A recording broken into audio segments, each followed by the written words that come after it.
नवनिर्माण कृषक संगठन तरफ जो सांबादिक सम्मेलन करुँ से समस्त स्वागत करुच्चे। मुख्य उद्देश्य हूँ काली आमे गतकाली जो मंडी अव्यवस्था को लेकर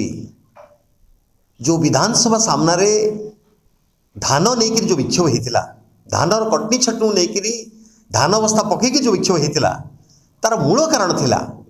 जे चाषी आज पर्यंत टोकन पाईना जदि टोकन पाई अधे पाई अधे पाइनी जी टोकन पाई तादे हाराहारी 25% टोकन जोटा 80 क्विंटाल से 8 क्विंटाल आसी जोटा 50 क्विंटाल से 20 क्विंटाल आसी पचारे कौन ना ओपुर सर्वे होता सेटेलाइट सर्वे होता कटि जाइए आमे किसी करूँ ये ऑफिसर जवाब आर वर्ष को देखा तो मैंने जार 80 क्विंटाल 8 क्विंटाल हो गला 72 क्विंटाल कटिगला सी 1500 टंका हिसाब से जदि हाराहारी लक्षे टंका नुकसान करुच्ची लक्षे टंका नुकसान को ऑफिसर कहते आम आर थर को देखा छाड़ी दिंतु तेणु ये परिस्थिति को लेकर गोटे गोटे मंडी में एफएक्यू ना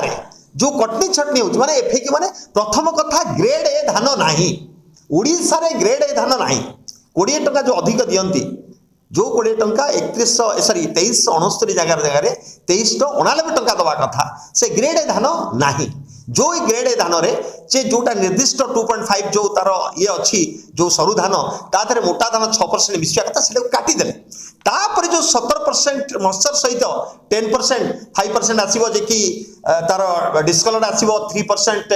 मक्का कुजा धान आसीबो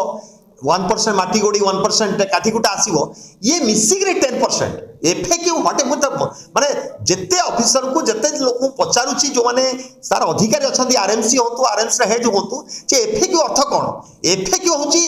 फेयर एवरेज क्वालिटी होची 17% मॉइस्चर रहिबो 5% डिस्कलर रहिबो ये जो कथा अच्छी कि फेयर एवरेज क्वालिटी कौन ना एवरेज दैट इज 27% आउ 17% मॉइस्चर और ये मिसिक 10% मिसिक हेले सेटा एवरेज क्वालिटी किंतु ये जो जिनिस रे से माने एभली करिसंती माने गोटे गोटे मंडी रे